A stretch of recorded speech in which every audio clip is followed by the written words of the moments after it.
Hello दोस्तों, स्वागत है आपका अपने channel civil study point SSP में। मैं BR गुप्ता सर। आज हम लोग देखेंगे परसेंटेज के बारे में। तो चलिए देखते हैं टाइप 6 में क्या दिया हुआ। छठवां टाइप का क्वेश्चन है, क्या रहेगा?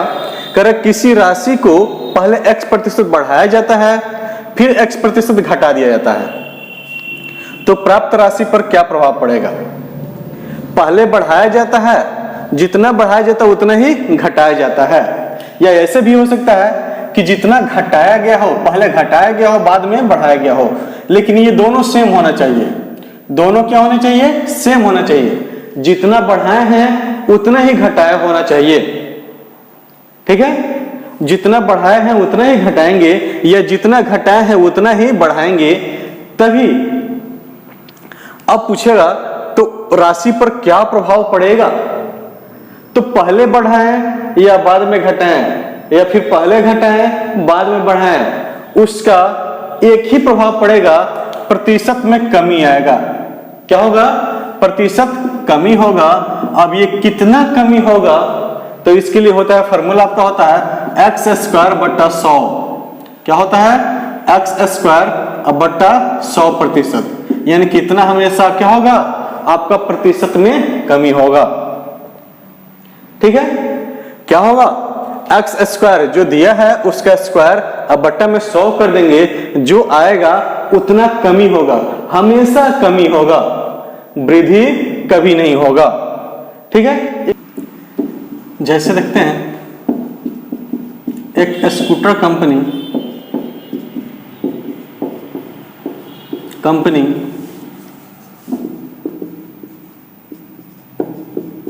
स्कूटर के दाम में 30% की कमी कर देता है,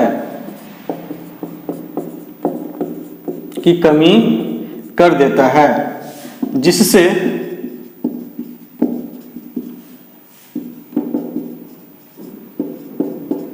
स्कूटर की बिक्री 30% तक बढ़ जाती है।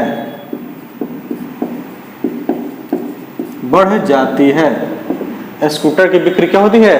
30% तक बढ़ जाती है। तो होगा, तो इसका क्या प्रभाव पड़ेगा? यानी कि जो भी उसकी बिक्री होगा या जो भी उस पर क्या प्रभाव इसका पड़ेगा। तो इसका हम क्या निकालेंगे? 30% कम है किया है और 30% क्या हुआ? बढ़ गया है। तो क्या होगा? 30 का स्क्वायर अब बट्टा में 100%। तो 30 का स्क्वायर क्या होगा? 30 गुणे 30 अब बट्टा 100। 2 0 से 2 0 कट गया, प्रतिशत रहेगा ही। ठीक है ना? तो 3 3 क्या होगा? 9% की कमी होगी। क्या होगा? 9% की कमी होगी। तो जब भी सेम रेट से बढ़े और उतना ही प्रतिशत क्या हो? घट जाए। जितना प्रतिशत बढ़ा है उतना ही प्रतिशत घट जाए, या जितना प्रतिशत घटा है उतना ही प्रतिशत बढ़ जाए, तो हमेशा कमी होगा। हमेशा क्या होगा? कमी होगा, याद रखिएगा। तो इस टाइप का क्वेश्चन आप बना लीजिएगा। अब हम देखते हैं टाइप नंबर, देखिएगा टाइप 7 क्या कह रहा है? किसी वस्तु के दाम में x% की वृद्धि होने पर उसके खपत में कितना प्रतिशत की कमी की जाए ताकि खर्चा अपरिवर्तित रहे। जैसे मान लीजिए आप कोई सामान खरीदते थे पहले 20 रुपए किलो, ठीक है, और जाते हैं दुकान पे तो पता चलता है क्या कि सामान का दाम 30 रुपए किलो हो गया, और आपके पास जितना पैसा लगे हैं उतना का ही खरीदना है। तो जब दाम बढ़ेगा तो श्योर है कि आपका सामान कम होगा। सामान क्या होगा? कम होगा। और एक चीज आप जानते हैं, जैसे मान लीजिए 5/7 है, ठीक है, जो भी मान आएगा 5/8 ये मान आएगा। इन दोनों में कम कौन होगा? तो ये कम होगा। यानी कि नीचे जब हम बढ़ाते जाएंगे तो उसकी वैल्यू क्या होती है? कम होती जाती है। उसकी वैल्यू, उसका मान क्या होता है, कम होता जाता है। जैसे मान लीजिए 100 है, x है, इधर x प्लस 5 दे दिए, ठीक है, और यहाँ पे है x, इधर x प्लस 10 हो गया, तो कौन कम होगा, तो ये कम होगा, क्योंकि नीचे का मान क्या होगा, बढ़ गया है। तो नीचे का मान बढ़ने पर उसका मान क्या होता है, कम हो जाता है। तो यहाँ पे याद रखिएगा कि जब भी दाम जब बढ़ेगा तब आपका सामान क्या होगा, कम हो जाएगा, सामान आपका कम होगा। तो उसके लिए फॉर्मूला क्या करेंगे, कौन सा फॉर्मूला का यूज करेंगे, उसका फॉर्मूला क्या है, तो उसका फॉर्मूला होता है 100 गुणे x बटा 100 प्लस x। अब 100 प्लस x करेंगे ना तो उसके दाम में क्या होगा, सॉरी, उसके सामान की जो मात्रा है उसमें कमी आ जाएगा।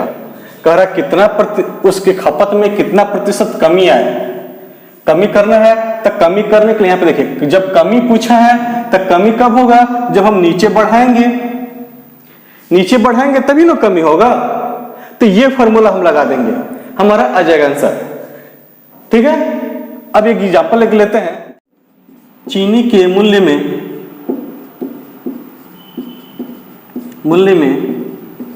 20% की वृद्धि करने पर, चीनी के मूल्य में 20% की वृद्धि करने पर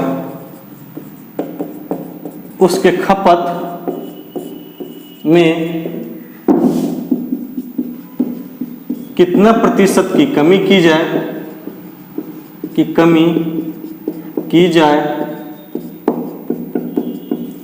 ताकि खर्चा अपरिवर्तित रहे।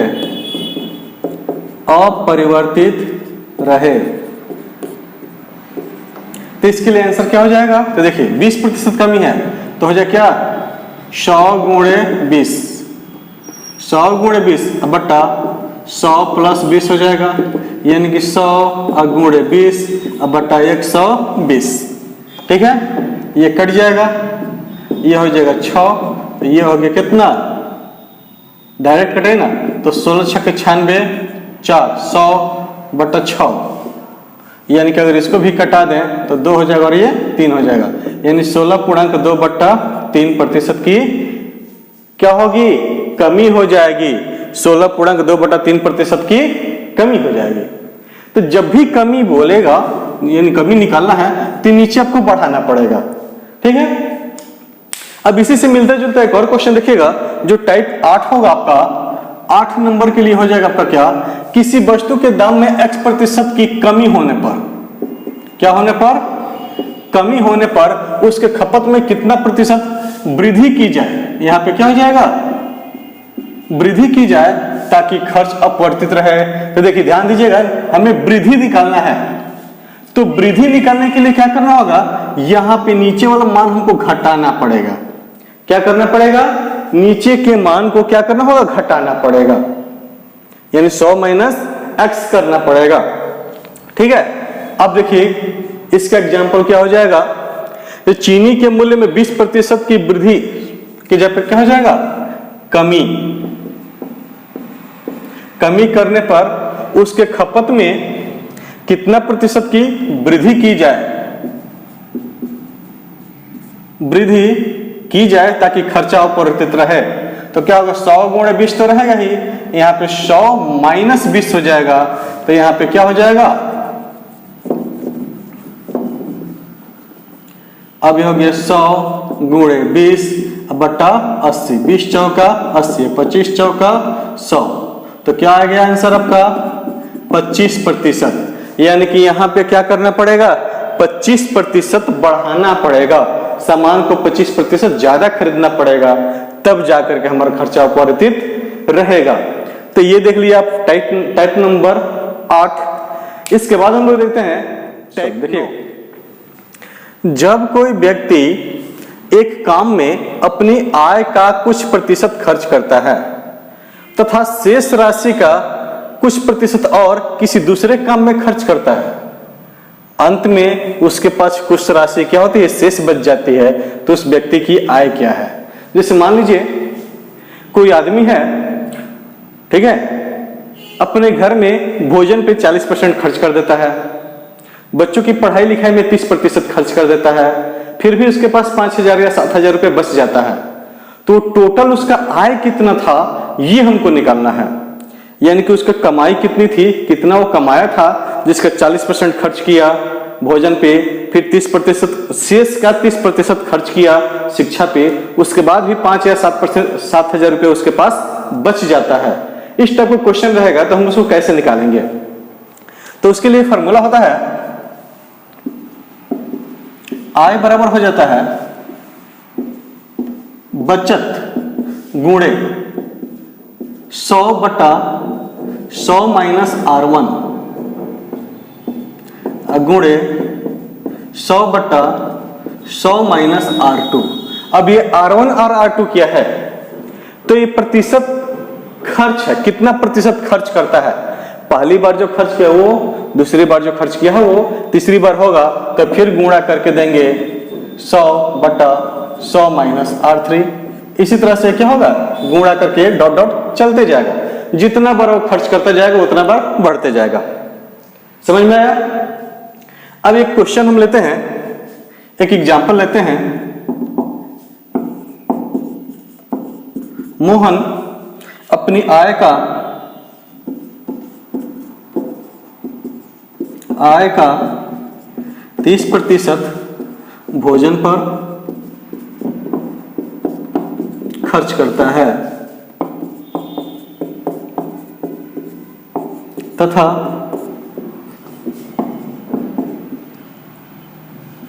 शेष राशि का 20% शिक्षा पर खर्च करता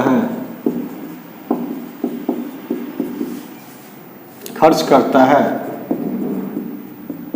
अंत में उसके पास 3,000 रुपया शेष बचता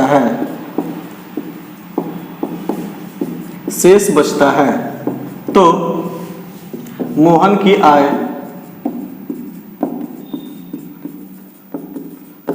ज्ञात करें। इस टाइप का क्वेश्चन आपका दिया रहेगा।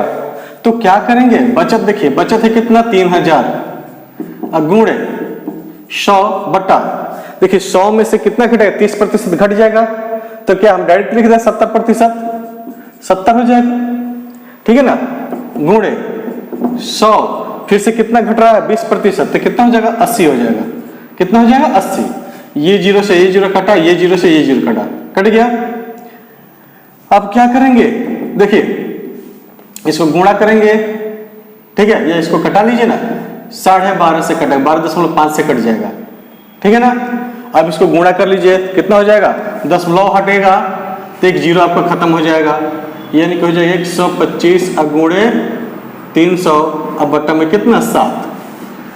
अब ये डबल जीरो तो रहेगा ही, डबल जीरो आपका रहेगा ही, 3 × 5 = 15, 3 दूना 6, 1 7, 3 × 1 = 3 हो गया। अब बट्टा में 7 भगा दीजिए, 7 × 5 = 35, 2 5 25, 7 × 3 = 21, बचा कितना 4 0, 7 × 5 = 35, 7 × 7 = 49, फिर 7 × 1 = 7, यानी लगभग 5357 रुपया के आसपास उसका आय होगा। 5357 रुपया 10 पैसा लगभग मान के चलिए ये होगा आय।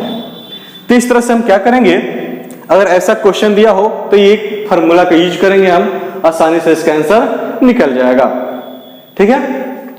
तो हम लोगों ने देखा टाइप 9 तक। अगले वीडियो में हम लोग टाइप 10 से आगे हम लोग पढ़ेंगे, 10 से आगे हम लोग पढ़ेंगे। यदि ये वीडियो आपको अच्छी लगी हो तो आप इसे लाइक शेयर और सब्सक्राइब कीजिएगा। Thank you for watching this video. धन्यवाद।